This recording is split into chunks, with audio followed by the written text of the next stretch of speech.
وذكر فإن الذكرى تنفع المؤمنين.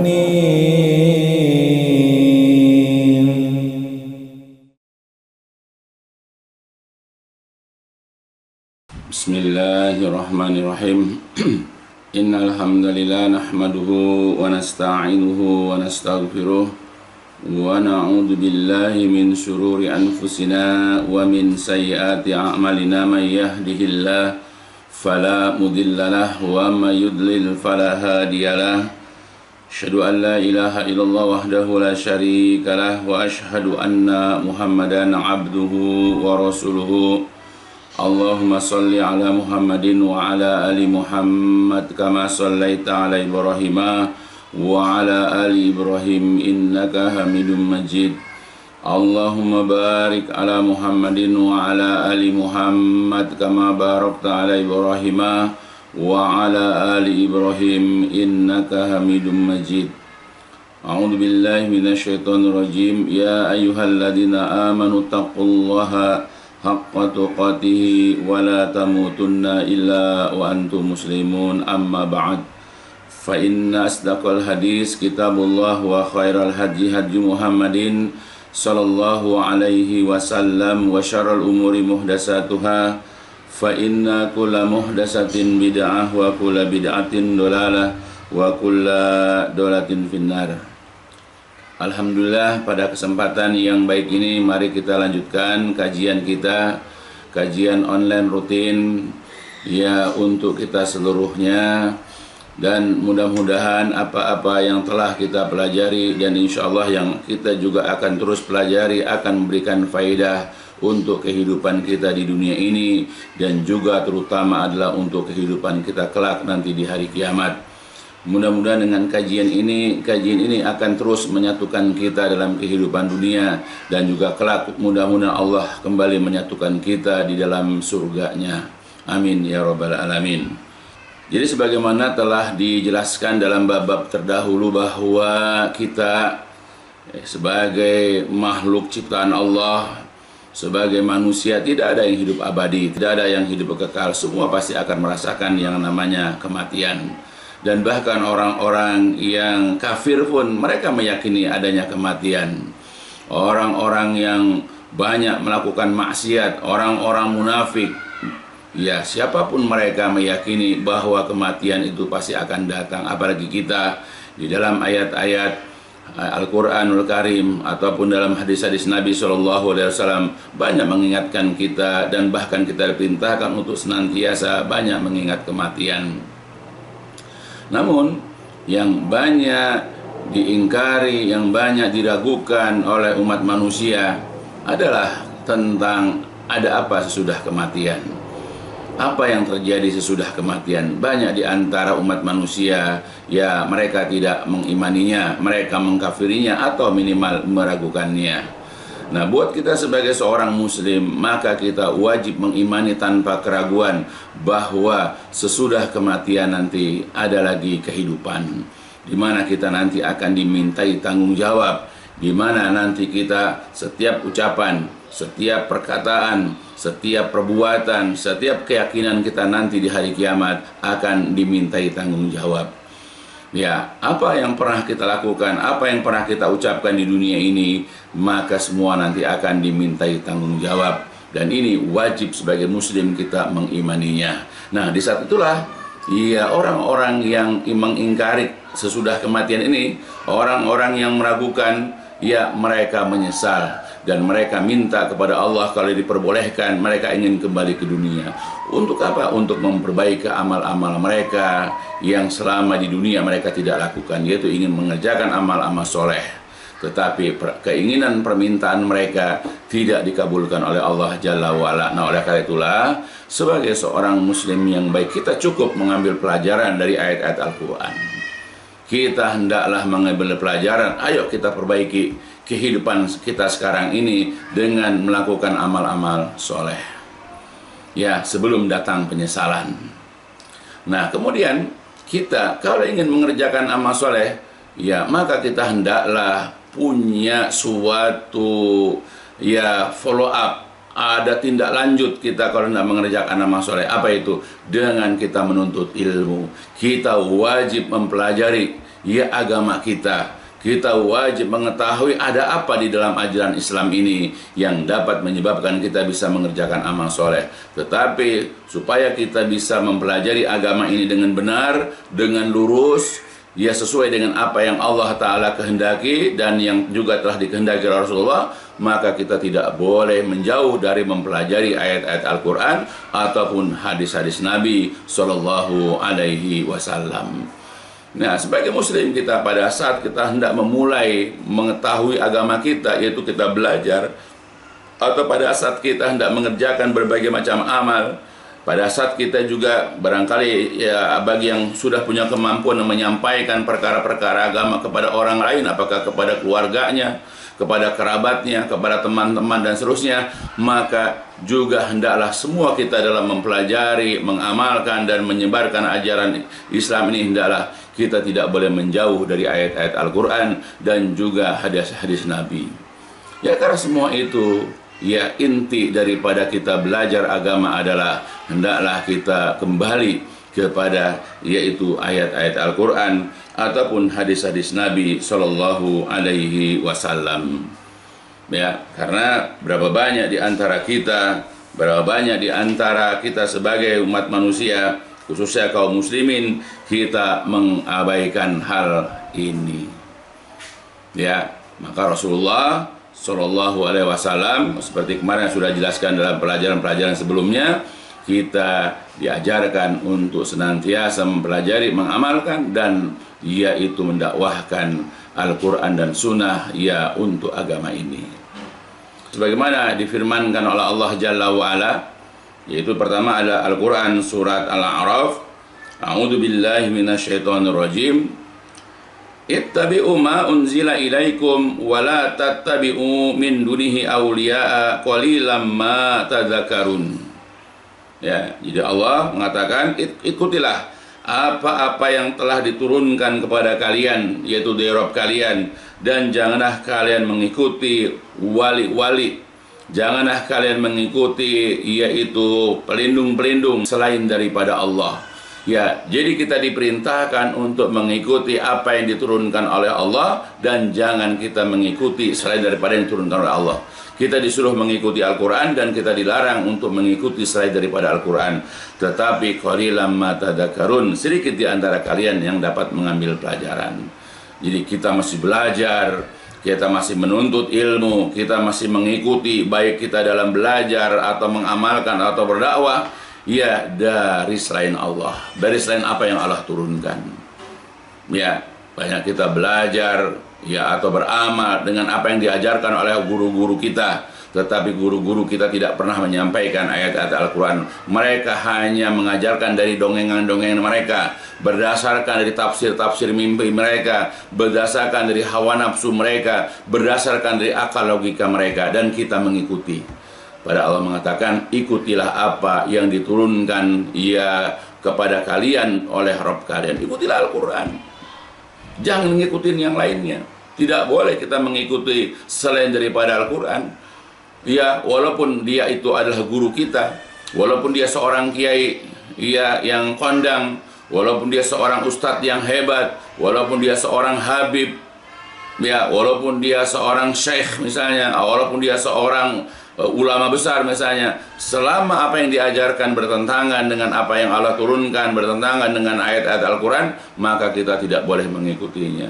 Tapi Allah sudah mengingatkan, qalilan ma tadzakarun, sedikit di antara kalian ya yang ingat, yang dapat mengambil pelajaran. Begitu juga dalam ayat yang lain, Allah Jalla wa'ala berfirman, a'udzu billahi minasyaitonir rajim, wattabi'u ahsana ma unzila ilaikum min rabbikum min qabli an ya'tiyakumul azab baghtata wa antum la tash'urun. Ikutilah sebaik-baik apa yang diturunkan kepada kalian dari Rabb kalian. Apa sebaik-baik yang Allah turunkan kepada kita, yaitu Al-Quran, sebelum datang yaitu azab kepada kalian secara tiba-tiba, sedangkan kalian tidak menyadarinya. Jadi kita diperintahkan mengikuti yang terbaik apa yang Allah turunkan. Nah, kebanyakan ahli tafsir menjelaskan sebaik-baik apa yang Allah turunkan adalah kitab Allah, Al-Quran. Ya, sebelum datang azab. Kalau kita sebelum datang kematian, sebelum kematian menjemput kita, ayo kita ikuti yang terbaik apa yang Allah turunkan, itu Al-Quran. Ikutilah ajaran Al-Quran. Karena Al-Quran adalah merupakan firman-firman Allah, membimbing kita, mengajak kita untuk melakukan ini, untuk melakukan itu, membimbing kita untuk meninggalkan ini, meninggalkan itu. Dan kita hendaklah melakukannya sebelum datang kematian kepada kita, atau sebelum datangnya azab yang diturunkan kepada kita, sedangkan kita aliyadzubillah dalam keadaan tidak menyadarinya. Jadi dua ayat yang sudah dibacakan dalam Quran, surat Al-A'raf dan yang kemudian adalah surat Az-Zumar tersebut, itu menyuruh kepada kita untuk selalu ittiba, untuk selalu mengikuti apa yang Allah turunkan. Ya, dan kita jangan sekali-kali mengabaikan ya perintah Allah Subhanahu wa taala ini. Dalam ayat yang lain, dalam Al-Qur'an surat Al-Ahzab, Allah Jalla wa Ala juga berfirman, "Yauma tuqallabu wujuhuhum fin-nari yaquluna ya laitana ata'na Allah wa ata'na ar-rasulah wa qalu rabbana inna ata'na sadatana wa kubara'ana fa'adalluna sabila rabbana atihim di'faini minal azab wal anhum la'nan kabira." Yaitu pada hari di mana wajah-wajah mereka, wajah-wajah penghuni neraka itu dibolak-balikkan di dalam neraka, dibakar wajahnya, yang sebelah kiri, kemudian yang sebelah kanan, kemudian sebelah kiri, dah begitulah seterusnya di dalam neraka.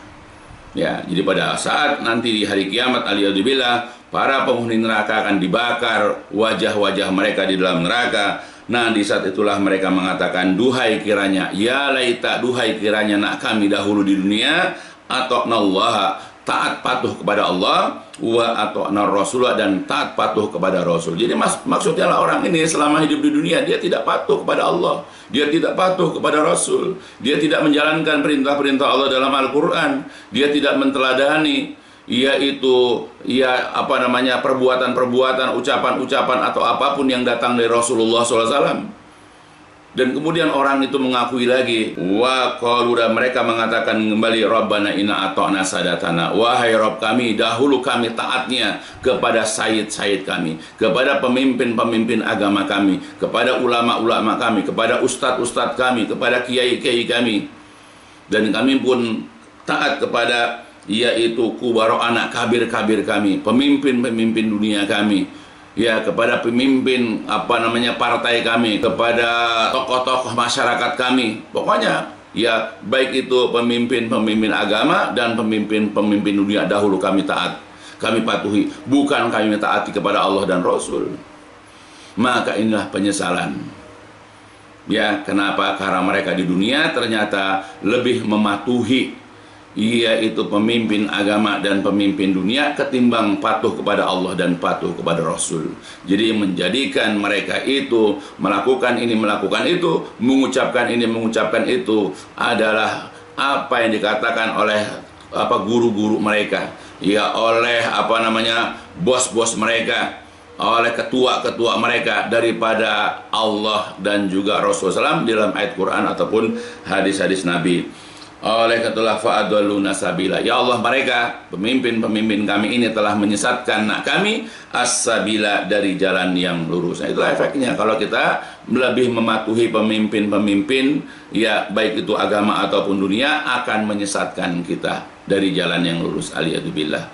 Oleh karena itu Allah, atihim, datangkan kepada mereka, datangkan kepada orang yang menyesatkan kami, kepada pemimpin-pemimpin dunia dan pemimpin agama kami itu, di'faini minal azab, azab yang berlipat, wal anhum, dan kutuklah mereka la'nan kabiro, dengan laknat yang besar, aliyadzubillah. Dan itulah penyesalan. Ya, kenapa? Karena di dunia mereka lebih mematuhi, lebih mentaati, ya, selain Allah dan selain daripada Rasulullah SAW.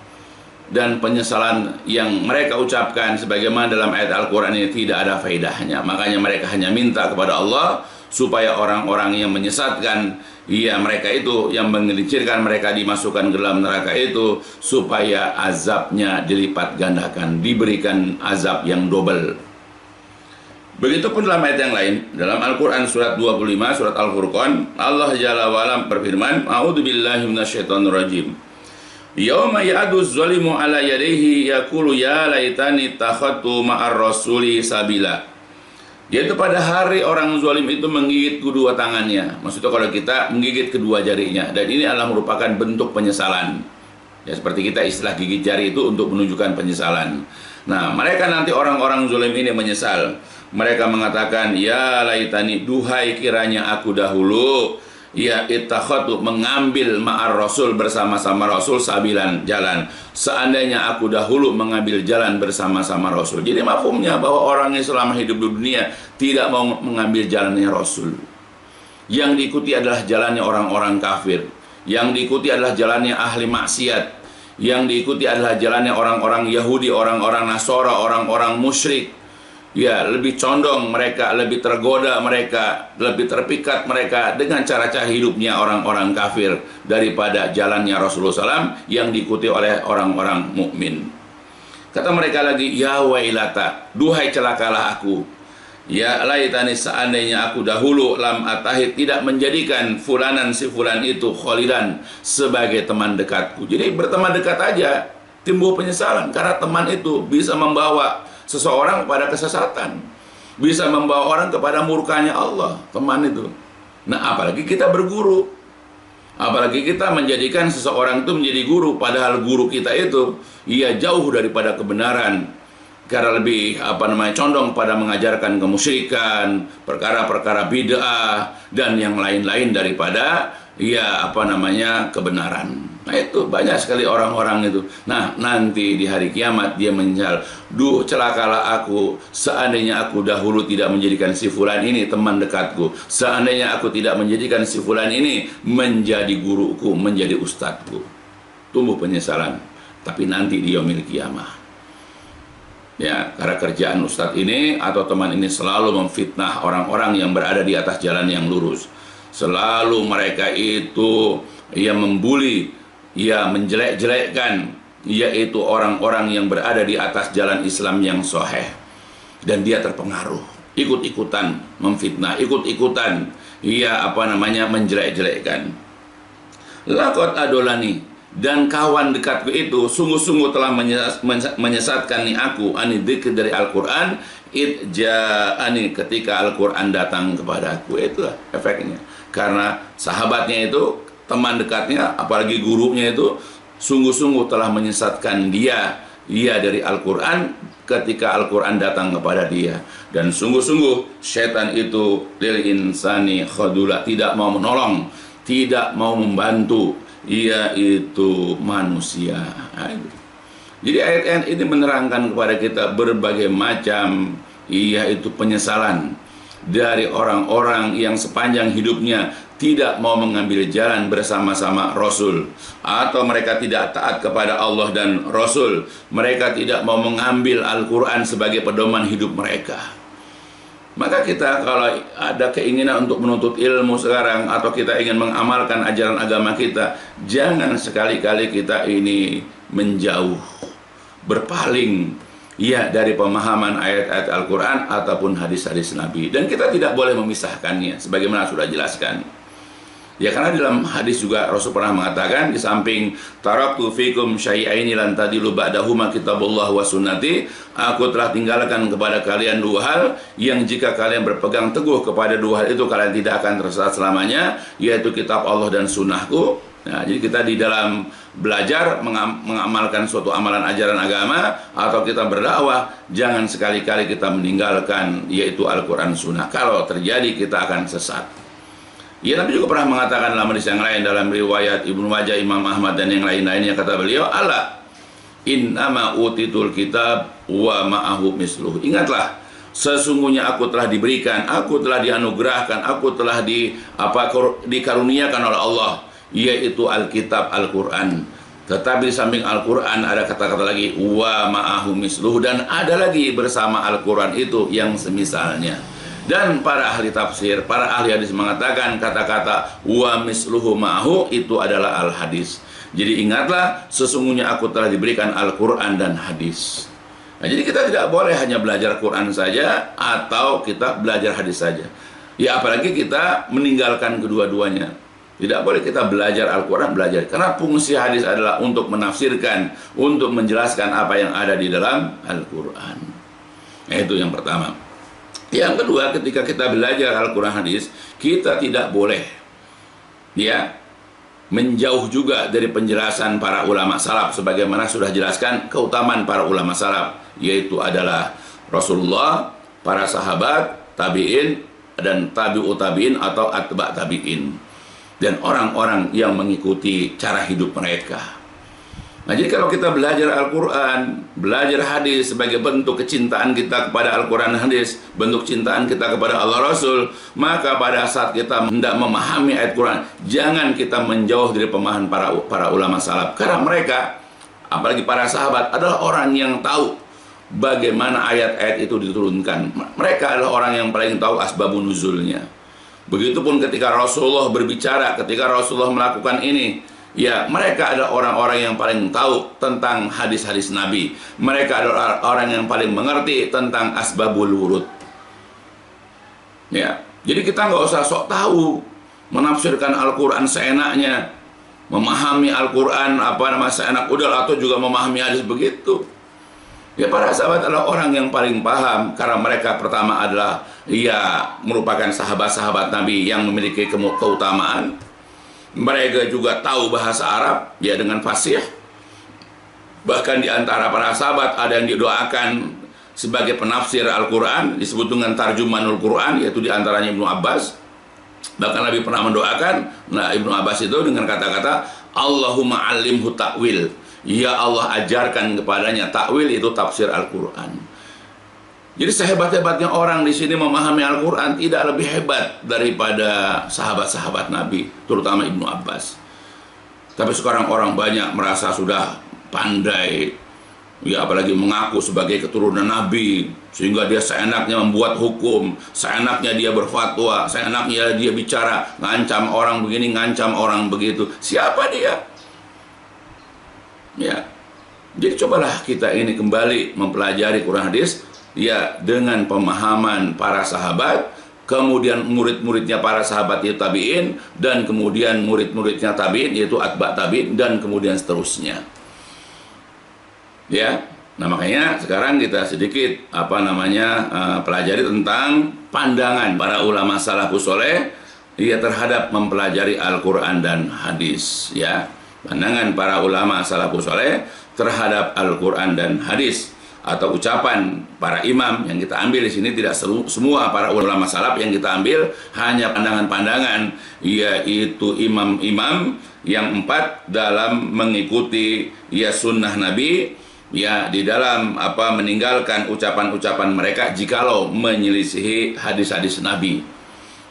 Kalau Quran sepakat semua, kita wajib mengikuti Al-Quran, semua para ulama salaf.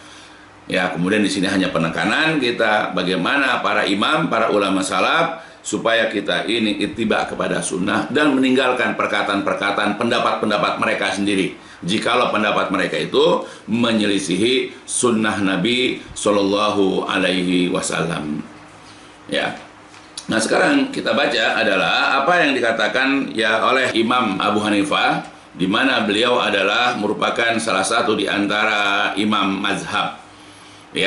Dan semua orang memahami, mengerti bahwa Imam Abu Hanifah adalah salah seorang di antara imam yang 4. Imam Abu Hanifah atau An-Nu'man bin Sabit rahimahullah, dia banyak meriwayatkan perkataan-perkataan yang aneka ragam. Semua tapi mengarah kepada satu, yaitu wajib mengambil hadis-hadis Nabi dan meninggalkan sifat taklid kepada pendapat-pendapat, kepada ro'yu-ro'yu imam-imam yang menyelisihinya. Itu.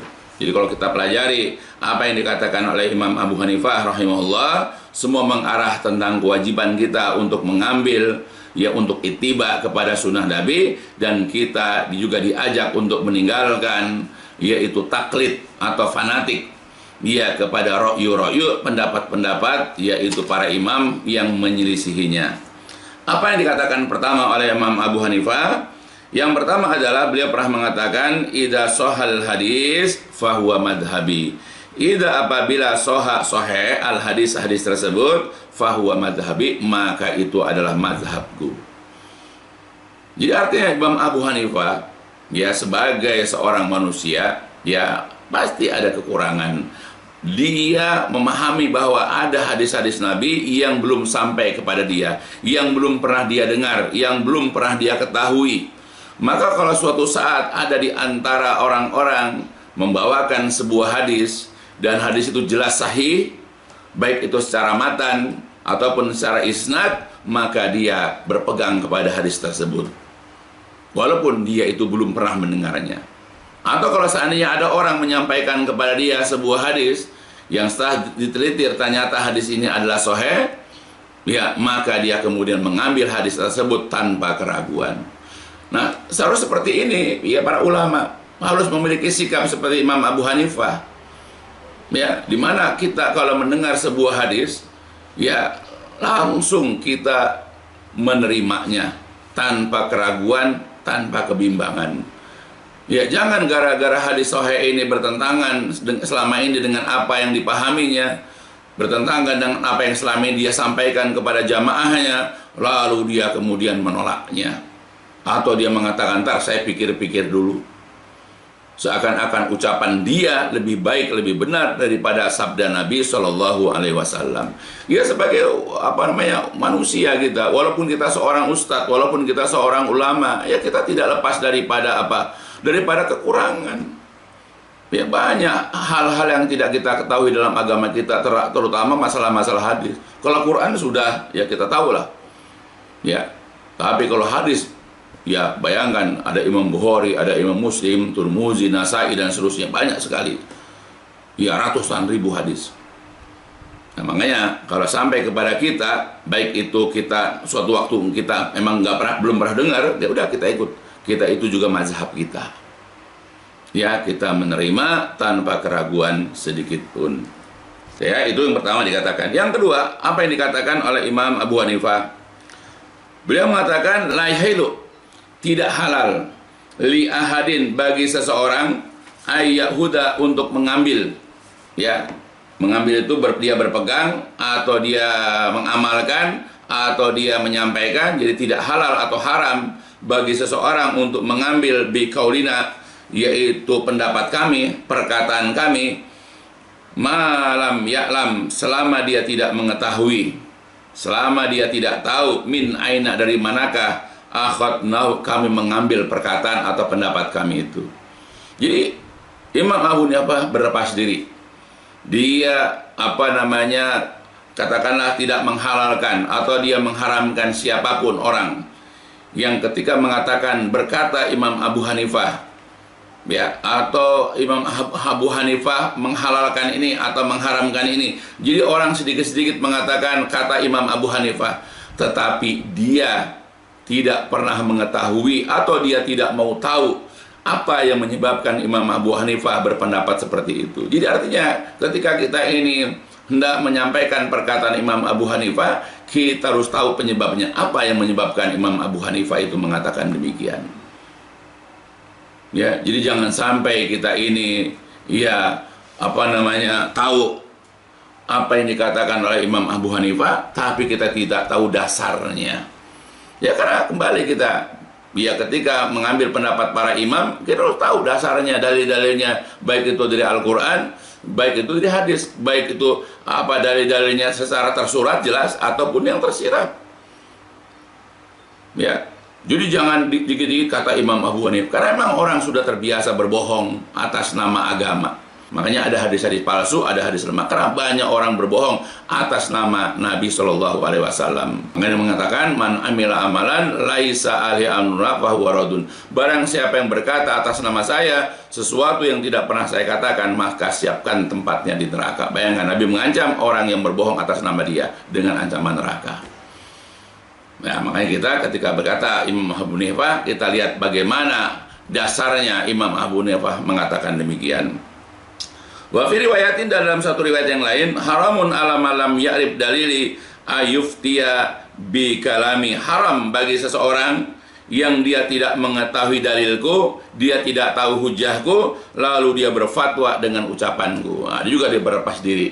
Dia mengharamkan orang yang tidak tahu dalil dari mana Imam Abu Hanifah mengambil, lalu dia berfatwa dengan perkataan Imam Abu Hanifah. Jadi dia berlepas diri. Jadi kita harus tahu dalilnya, harus tahu dasarnya, harus tahu sumbernya. Imam Abu Hanifah mengatakan ini, itu mengatakan itu, kita harus tahu. Baru kalau kita tahu, kita sampaikan Imam Abu Hanifah mengatakan ini karena dasarnya ini. Kemudian zada fi riwayatin, dia juga menambahkan dalam satu riwayat, fa innana basyarun naqul qaula al-yawma wa narji'u anhu godan.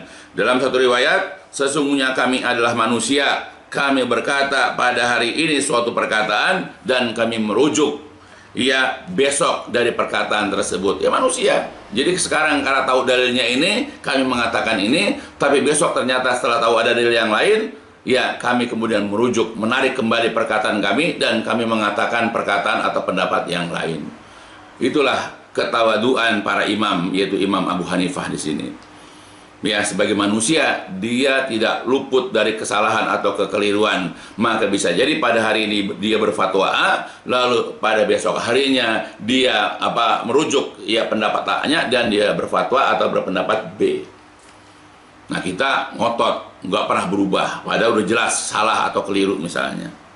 Wa fi ukhra, dan di dalam riwayat yang lain, waihaka ya Ya'qub wa huwa Abu Yusuf, la taktub kullama tasma'u minni fa inni qad ara ra'ya yauma wa atrukuhu godan wa ara ra'ya godan wa atrukuhu ba'da godin. Celakalah engkau hai Yakub. Yakub ini adalah Abu Yusuf. Janganlah engkau mencatat semua yang engkau dengar dari saya, karena sesungguhnya aku berpendapat suatu pendapat pada hari ini dan aku meninggalkan pendapat itu besok. Dan aku berpendapat suatu pendapat besok dan aku meninggalkan pendapat itu pada lusanya. Nah, itu. Jadi beliau sangat berhati-hati, berpesan. Jadi pendapat bisa berubah-ubah. Karena pengetahuan orang juga terbatas. Maka boleh jadi sekarang dia belum tahu dalil, besok dia baru tahu dalil. Kalau berubah makanya fatwanya atau penjelasannya, dan boleh jadi lusanya juga bisa berubah. Nah itulah. Tapi kalau dalil tidak pernah berubah karena semua sudah sempurna diturunkan oleh Allah Jalla wa Ala kepada Rasulullah Shallallahu Alaihi Wasallam. Terus lagi dalam perkataan yang lain, Imam Abu Hanifah mengatakan, idza qultu qaulan yukhalifu kitab Allah Ta'ala wa khabar Rasul fatruku qauli. Apabila engkau mengatakan suatu perkataan yang menyelisihi kitab Allah Ta'ala dan juga menyelisihi hadis Nabi atau kabar dari Rasul SAW, fatruku, maka tinggalkanlah kauli perkataanku. Itu pesannya. Jadi ini yang bisa kita ambil perkataan Imam Abu Hanifah. Apabila aku mengatakan suatu perkataan, lalu ternyata perkataanku ini menyelisihi Al-Quran, menyelisihi berita ataupun hadis dari Rasul, tinggalkan perkataanku. Nah, itu pesannya. Nah, apalagi ustadz-ustadz sekarang, jadi jangan sungkan kita meninggalkan perkataan mereka kalau menyelisihi Al-Quran dan hadis. Itu imam pertama yang kita ambil perkataannya. Yang kedua, pandangan Imam Malik bin Anas rahimahullah. Nah, Imam Anas juga mengatakan dalam suatu riwayat, innama ana basyarun ukhti wa usib fanduru fi ra'yi fakul ma wafaqal kitab wa sunnah fahuduhu wa kul ma lam yuwafiqil kitab wa sunnah fatrukuhu. Jadi aku hanyalah seorang manusia, aku bisa keliru dan aku bisa benar. Maka perhatikanlah pendapatku, ra'yuku.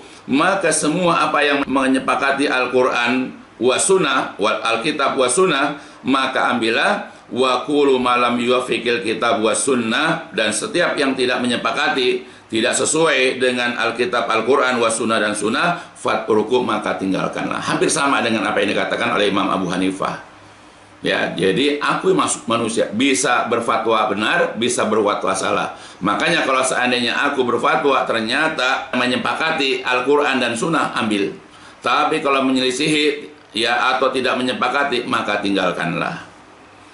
Kemudian lagi yang kedua, laisa ahadun ba'dan nabi sallallahu alaihi wasallam illa wa yu'khadhu min qawlihi wa yatruk illa nabi sallallahu alaihi wasallam.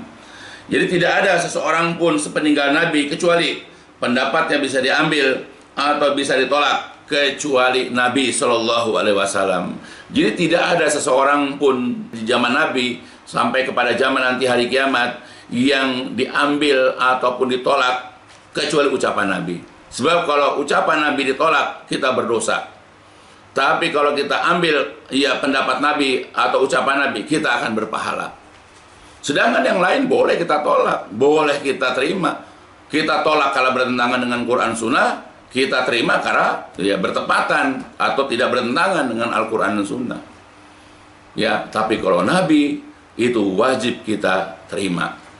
Makanya bisa ditolak, bisa diterima. Kalau ditolak dia berdosa, diterima kita insya Allah akan mendapatkan pahala. Kemudian berkata Ibnu Wahab, bercerita Ibnu Wahab, sami'tu Malikan su'ila an takhriril asabi ar-rijlain fil wudu. Jadi aku pernah mendengar Imam Malik ditanya oleh orang tentang menyela-nyela jari jemari dua kaki di dalam berwudu. Faqala, lalu dia berkata, lalu Imam Malik berkata, ya, laisa dalika 'alan nas. Ya, tidak ada yang demikian. Ya, artinya manusia tidak wajib, tidak harus yaitu melakukannya. Kemudian qala fataraktuhu hatta khafanas. Lalu aku pun meninggalkan yaitu Imam Malik sehingga orang-orang sudah sedikit. Fakultu lahu, lalu aku berkata, setelah itu Ibnu Wahab berkata, lalu aku berkata kepada Imam Malik, indana fi dzalika sunnah. Tetapi menurut kami, di sisi kami, dalam hal menyela-nyela jari jemari kaki itu ada sunnahnya. Faqala, lalu Imam Malik bertanya, wa mahiyya, apa itu dalilnya? Apa itu dasarnya? Qultu, lalu aku pun bercerita.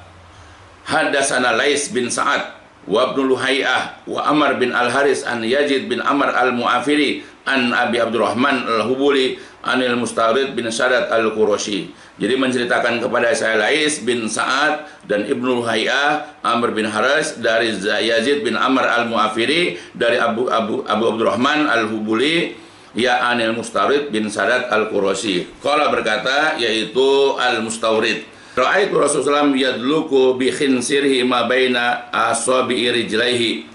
Aku pernah melihat Rasulullah SAW yaitu menggosok-gosok dengan jari kelingkingnya apa yang ada di antara jari-jari dia kedua kakinya. Lalu kemudian berkata Imam Malik, inna hadal hadis hasan, sesungguhnya hadis ini adalah hasan dan aku tidak mendengar beliau tentang itu sedikit pun kecuali saat itu. Dia inna hada hadis hasan, hadis ini adalah hasan. Wa masami itu bihi qatun ilasa. Aku tidak pernah mendengar hadis ini sedikit pun kecuali saat ini, yaitu. Jadi Imam Anas belum pernah mendengar hadis itu kecuali saat itu, yaitu ketika Ibnu Wahab menyampaikan kepada beliau. Kemudian yang ketiga, Imam Asy-Syafi'i rahimahullah. Imam Syafi'i rahimahullah berkata di dalam banyak riwayat, ma min ahadin illa wa tadhhabu alaihi sunnatun li Rasulillah sallam wa ta'zu anhu fa mahma qultu min qaulin aw asaltu min asrin fihi an Rasulillah sallam khilafa ma qultu fal qaul ma qala Rasulullah sallallahu alaihi wasallam wa huwa qauli.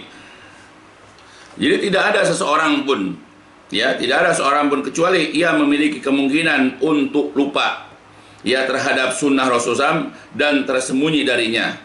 Setiap perkataanku, famahma qultu min qaulin, setiap perkataanku atau asaltu min aslin, atau setiap usul atau asas atau dasar yang saya letakkan fihi padanya an Rasulullah SAW khilafah yang kemudian ternyata menyelisih perkataanku, fal qaulu, maka ucapan itu, pendapat yang harus diikuti itu adalah ma qala Rasulullah, adalah perkataan Rasulullah Shallallahu Alaihi Wasallam, dan aku pun akan berpendapat seperti itu. Nah itu.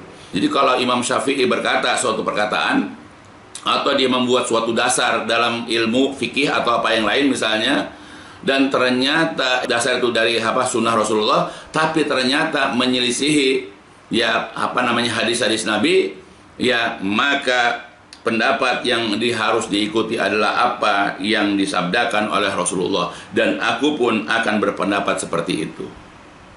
Ya, nah itu. Jadi ya samalah seperti imam-imam sebelumnya, apakah Imam Abu Hanifah ataupun Imam Malik bin Anas. Kemudian juga dalam riwayat yang lain, ajma'al muslimun ala anna man istabana lahu sunnah an Rasulillah SAW lam yahilla lahu ayyada'aha li qauli ahadin. Kaum muslimin telah berijma atau telah bersepakat bahwasanya barang siapa yang mengetahui dengan jelas suatu sunnah ya dari Rasulullah SAW, maka tidak halal, ya lam yahilla lahu, maka tidak halal bagi dia ayyada'aha, untuk meninggalkan yaitu sunnah tersebut, li qaulin, hanya lantaran perkataan atau pendapat ahadin seseorang. Nah, gitu. Jadi kalau jelas hadis ini sahih, jelas sekali hadisnya, maka kita tidak boleh, haram hukumnya atau tidak halal kita meninggalkan sunnah Nabi hanya gara-gara ucapan seseorang, walaupun orang itu adalah seorang ulama besar, walaupun dia adalah ustadz kondang, ya walaupun dia ustadz yang ada di TV. Tidak boleh bagi kita meninggalkan sabda Nabi setelah jelas bahwa itu adalah sabda Nabi yang sahih. Yang ketiga, idza wajadtum fi kitabi khilafa sunnati Rasulullah SAW faqulu bi sunnati Rasulullah SAW wada'u ma qultu wa fi riwayatin fatabi'uha wa la taltafitu ila qauli ahadin. Apabila kalian jumpai dalam kitabku yang menyelisih sunnahnya Rasulullah, maka ucapkanlah sesuai dengan sunnah Rasulullah, wada'u, dan tinggalkanlah apa yang aku ucapkan. Dalam suatu riwayat yang lain, fattabi'uha, maka ikutilah sunnah Nabi, dan kalian jangan berpaling kepada ucapan seseorang pun. Pesannya, ikuti sunnah Nabi. Itulah pesan para imam, pesan ulama salaf. Ya, bahkan orang banyak mengaku sebagai pengikut mazhab Syafi'i, sedangkan Imam Syafi'i sudah begitu. Jadi kalau jelas dalam pendapat ini, bahwa kalau kita jumpai baca hadis misalnya sahih jelas ini, lalu pendapat ustadznya, ya pendapat gurunya, pendapat kiainya ternyata bertentangan dengan sunnah Nabi, pesan Imam Syafi'i, ambil sunnah Nabi, tinggalkan perkataan kiainya atau ustadznya. Yang keempat, idza soal hadis fahuwa madhhabi. Apabila hadis itu sahih, maka itulah mazhabku, seperti yang dikatakan oleh Imam Abu Hanifah, Imam Hanafi tadi. Ya, jadi beliau juga karena merasa sebagai manusia punya banyak kekurangan, banyak hadis-hadis yang belum sampai kepada dia, maka dia berpesan kalau sampai ada hadis sahih, sampaikan ke dia, maka dia akan bermazhab kepada hadis tersebut. Atau kalau seandainya juga sampai wafat dia ada hadis-hadis yang dia belum tahu, maka hadis-hadis yang sahih juga adalah merupakan pegangan dan mazhab dia. Kemudian lagi yang kelima, kata Imam Syafi'i ya rahimahullah kepada Imam Ahmad, antum a'lamu bil hadisi warijalu minni fa idza kana al hadisu sahih fa'alimuni bihi ayya syai'in yakunu kufiyan aw basariyan aw syamiyan hatta adhaba ilahi idza kana sahihan. Engkau lebih, ya, jadi kata Imam Syafi'i kepada Imam Ahmad, kamu lebih paham, lebih tahu tentang hadis dan juga tentang para perawi dibandingkan dengan aku. Apabila didapatkan suatu hadis yang sahih, maka beritahukan kepada saya dari manapun hadis tersebut berasal atau datang, baik dari orang Kufah, baik dari orang Basra ataupun orang Sam, hingga aku bisa berpendapat dengannya. Tapi apabila hadis sahih. Ya, bayangkan ketawaduan seorang guru. Imam Syafi'i adalah gurunya Imam Ahmad, tapi dia mengakui Imam Ahmad dalam sisi hadis ataupun dalam masalah perawi lebih paham. Makanya kalau andai kata ada hadis sahih dari manapun berasal, maka sampaikanlah, karena dia juga ingin berpegang kepada hadis sahih tersebut.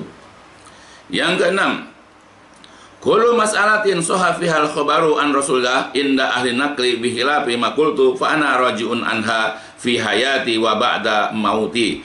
Setiap permasalahan yang berkenaan dengannya ada hadis sahih dari Rasulullah menurut para ahli periwayatan atau hadis dan bertentangan dengan apa yang aku katakan, maka aku menarik atau aku rujuk pendapatku baik ketika aku masih hidup maupun setelah aku mati. Nah, itu. Ya, jadi kenapa banyak yang tidak diketahui oleh Imam Asy-Syafi'i rahimahullah.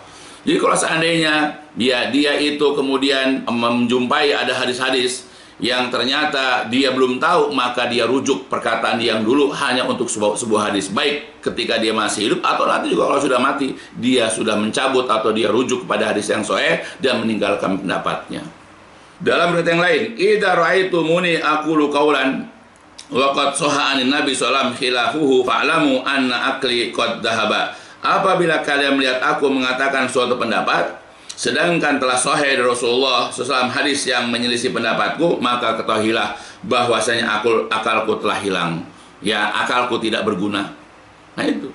Jadi kalau kita ini mengatakan suatu pendapat, kemudian ternyata ada hadis sahih dari Nabi dan hadis ini menyelisih pendapat kita, ya maka sekarang pendapat kita, akal kita itu sudah hilang. Abaikan, ambil hadis Nabi. Nah begitu, itu pesan para imam, termasuk Imam Asy-Syafi'i. Begitu yang ke-8, kullu ma qultu fakana anin nabi khilafa qali mimma yasihu fa hadisun nabi aula fala tuqalliduni. Setiap apa yang aku katakan sedangkan riwayat yang sahih dari Nabi menyelisih pendapatku, maka hadis Nabi adalah lebih utama. Janganlah kalian bertaklid kepadaku. Jangan bertaklid kepada Imam Syafi'i selama kita lihat ada riwayat yang sahih dari Nabi.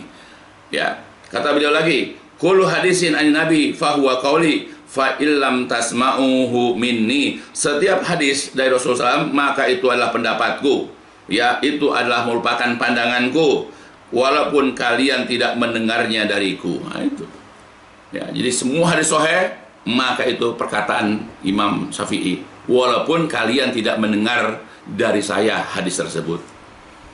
Ya, nah itulah kehebatan, ketawaduan, ya kesolehan para imam, ya mereka di dalam mengabarkan, memberitakan, menyebarkan ajaran agama kepada ya umat Islam ini.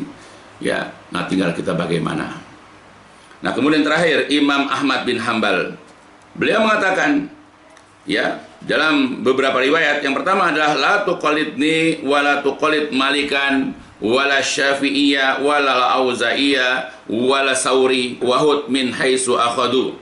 Janganlah kalian bertaklid kepadaku, jangan pula bertaklid kepada Imam Malik, Imam Syafi'i, Al-Auza'i dan Imam Sauri, tetapi ambillah dari mana mereka mengambil. Ingat, jangan kita taklid kepada imam-imam. Kemudian kata beliau lagi, la tuqallid dinaka ahadan min haula ma jaa anin nabi sallallahu ashabihi fahud bihi summa tabi'in ba'dur rajul fihi mukhayyar wa qala marrah al-ittiba ayyatabi ar-rajul ma jaa anin nabi wa an ashabihi summa huwa min ba'di tabi'in mukhayyar. Janganlah kalian bertaklid dalam agama kalian kepada salah seorang di antara kalian, ya di antara mereka itu para imam.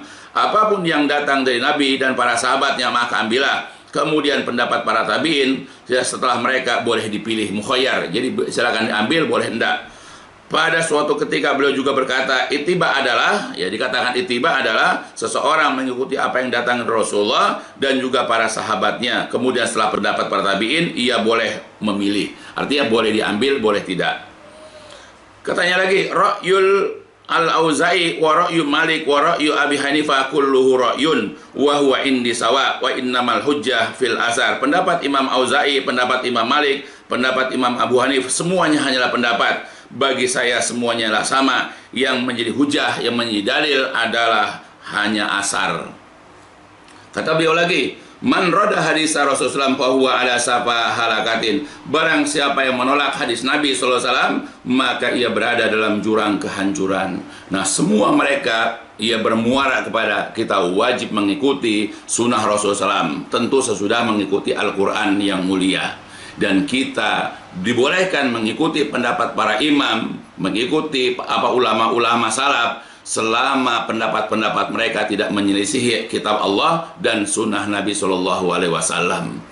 Ya, jadi mereka sendiri sangat memberikan motivasi, dorongan kepada kita untuk selalu mengembalikan segala sesuatu itu kepada Al-Quran dan hadis-hadis Nabi yang sahih. Maka sebab itu diharapkan kepada kita seluruhnya kaum muslimin dan saudara-saudaraku, anak-anakku, ayolah biasakan kita ini ittiba kepada Al-Quran Sunnah, berittiba kepada apa yang ada dalam Al-Quran hadis sesuai dengan apa yang dipahami oleh para ulama salaf. Karena para ulama salaf juga selalu menggiring kita, mendorong kita untuk senantiasa berpegang kepada Al-Quran dan hadis-hadis Nabi. Ya, mudah-mudahan ini menjadi suatu dorongan semangat bagi kita untuk mencintai Al-Quran, hadis, dan juga pendapat-pendapat atau penjelasan-penjelasan dari para ulama salaf, supaya kita bisa selamat hidup di dunia ini menuju kepada ridho rahmat Allah dan surganya kelak, insyaallah. Ya, ini dulu yang bisa saya sampaikan. Insyaallah masih lanjut tentang masalah ini ya pada pelajaran-pelajaran berikutnya. Ya, insyaallah. Dan cukupkan sampai di sini. Walhamdulillahirabbil alamin. Subhanakallahumma wa bihamdika asyhadu an la ilaha illa anta astaghfiruka wa atubu ilaik. الدين النصيحة قلنا لمن يا رسول الله قال لله ولكتابه ولرسوله ولأئمة المسلمين وعمتهم